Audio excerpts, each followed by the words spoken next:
Olá, eu sou o professor Alexandre Reis, eu sou professor aqui na UTF-PR, tenho doutorado em álgebra pela USP e hoje eu quero falar sobre a definição de alto valor, tá? Alto valor e alto vetor, essas coisas elas não aparecem divorciadas uma da outra, elas têm conexão. Mas primeiro, a gente tem que fazer uma definição. Nós temos que dizer isso. O que são? E quem faz isso na matemática é uma definição. A primeira coisa que nós precisamos ter em mente é que nós temos um espaço vetorial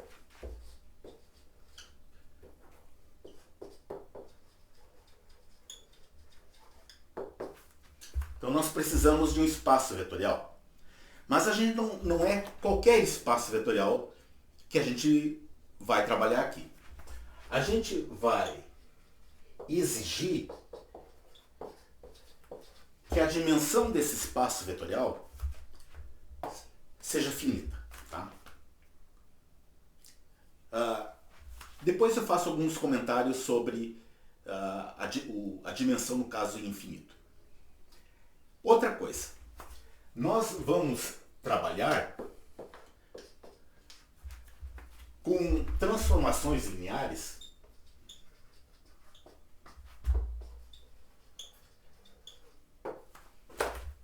de V em V. Então, esse conceito de alto valor e alto vetor que eu vou falar daqui a pouco é para espaços vetoriais de dimensões finitas e transformações lineares de V em V. Quando nós temos uma transformação linear de um espaço para ele mesmo, a gente chama de operador.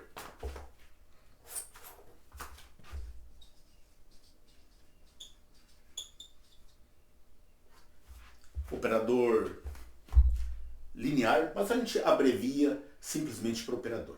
Então, temos um espaço vetorial de dimensão finita e um operador nesse espaço. Então, o que vai ser o alto valor? Então, nós vamos dizer, só que nesse mundo que nós estamos trabalhando, esse lambda, ele é um escalar. Ele pode ser um número real,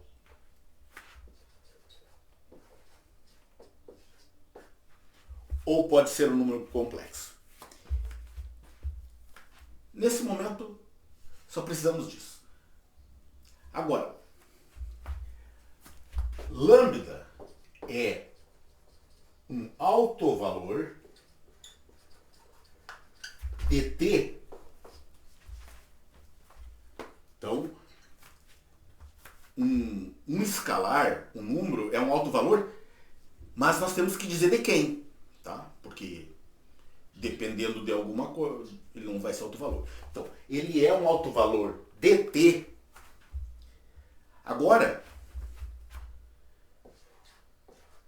se existir,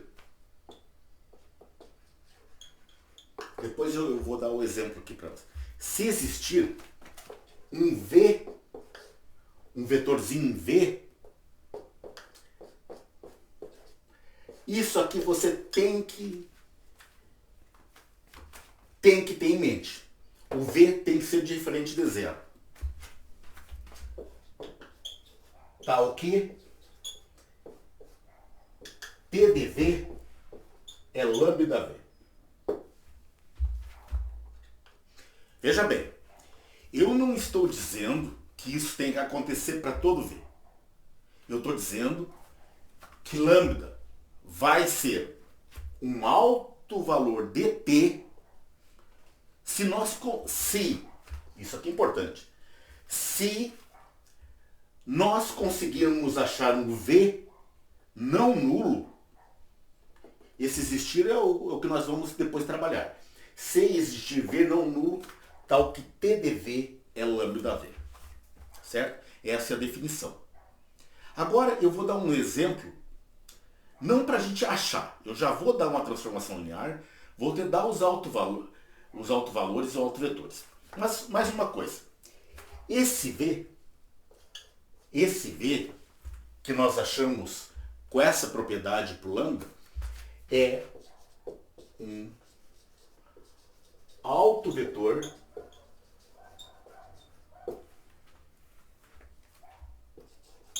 dt.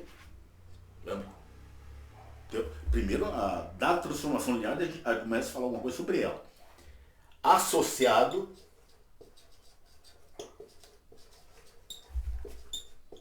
a lambda. Só recapitulando. Os nossos espaços vetoriais têm dimensão finita. Nós temos operadores em V, ou seja, transformações lineares de V em V. Nós temos um lambda, que ele pode ser um número real ou um complexo. Porque quando a gente estuda autovalores, a gente se restringe a esses dois corpos numéricos. Então, lambda é um autovalor dt se esse existir é a mesma coisa de dizer conseguimos achar um vetor v diferente de zero ou não nulo, tal que t de v é lambda v. Tá? Esse v recebe um nome. Ele vai ser um autovetor dt associado ao lambda. Então agora eu vou apagar o quadro e vou colocar um exemplo. Estou de volta. Então nesse caso eu vou dar um exemplo. Então eu tenho um operador linear, ela é uma transformação linear, t de xy, 2x mais y, 3y. E eu já estou te dando os autovalores porque eu quero apenas verificar algumas coisas. Os autovalores dessa transformação linear são 2 e 3, associados a lambda 1, nós temos o autovetor V1, 1, 0, e associado ao autovalor 3, nós temos o vetor V2, 1, 1. Lembra que a definição, então isso significa que T do vetor V1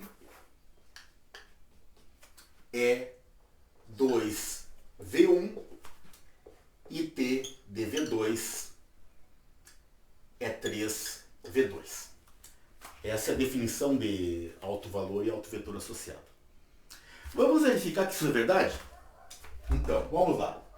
T de... Eu vou colocar em linha, geralmente a gente coloca os vetores como colunas, mas ele ocupa espaço, né? Então eu vou falar T de 1, 0. Então o x é 1, vai dar 2. O y é 0, né? Então nós podemos, por multiplicação de vetores, colocar o 2 lá fora. E está aqui, ó. Esse vetor 1, 0, esse aqui é o V1. 2V1. Vamos calcular T de V2. O V2 é 1, 1. O x é 1, então vai ficar 2. O y é 1. O y é 1, então vai ficar 3. Então vai ficar 3. 3.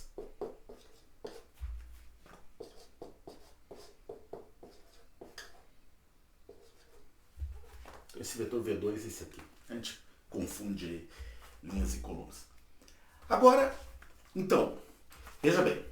No próximo vídeo eu vou mostrar como é que a gente acha esses autovalores e autovetores. Nesse eu só queria mostrar para você como é a coisa funcionando pela definição. Agora eu vou dar mais uma pausa e eu vou mostrar o que significa geometricamente um operador linear ter autovalores e autovetores. Já volto. Então, anteriormente nós tínhamos pego essa transformação linear e eu já tinha dado para vocês os dois autovalores e aqui estão os dois autovetores. Agora eu vou mostrar para vocês geometricamente o que significa uma transformação linear ter autovalores e autovetores associados. Vamos fazer no plano, já que nós estamos...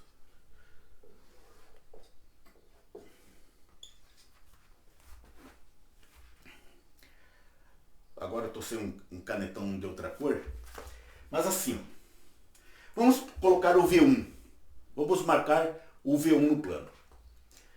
Então, aqui você pode escrever assim, 1, 0, para facilitar a visualização. Então, esse vetor, nós temos 1, 2, 3. Esse aqui é o V1. E quem é o V2? O V2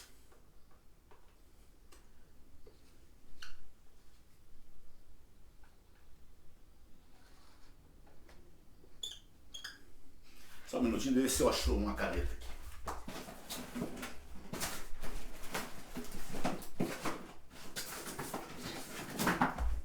Perdão aí, me esqueci de preparar.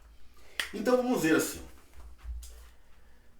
Só que o T do V1, como ele está associado ao 2, o T do V1 vai ser assim, ó.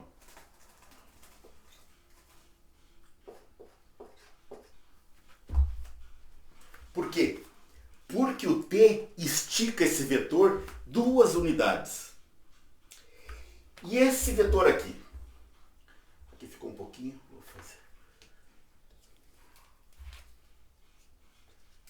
E o V2?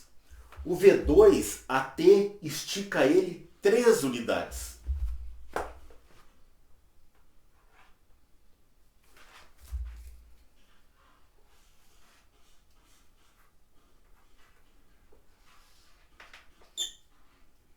Esse aqui é o T de V2.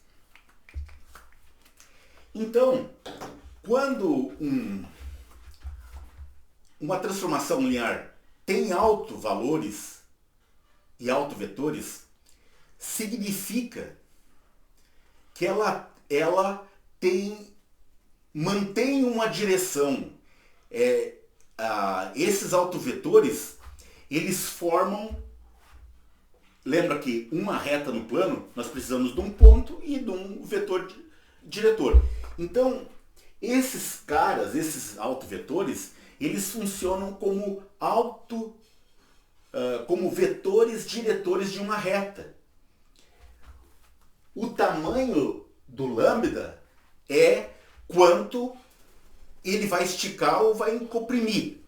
Por exemplo, se o lambda fosse menos 2, nós teríamos para cá o T do V1. Ou seja, se o lambda é negativo, o autovetor, quando você calcula T nele, ele muda o sentido do vetor. E estica se o lambda em módulo é maior do que 1, ou encolhe se o módulo for menor do que 1. Agora eu quero fazer 2 observações, que eu já volto de novo. Então, no início desse vídeo, eu fiz, na definição, eu exigi que a dimensão de V fosse finita. Eu nunca disse que... E nós tínhamos um operador. E em hipótese alguma eu disse que não existem autovalores e autovetores para espaços de dimensão infinita. Por que num curso introdutório a gente usa dimensão finita? Porque toda transformação linear é representada por uma matriz finita. Então nós podemos fazer contas com ela, calcular determinante, traço e um punhado de coisa. A parte da matemática que se ocupa de espaços vetoriais de dimensão infinita é chamada análise funcional. Em álgebra linear, nós nos dedicamos aos espaços vetoriais de dimensão finita. Segunda observação. Então essa era a observação 1. A observação 2.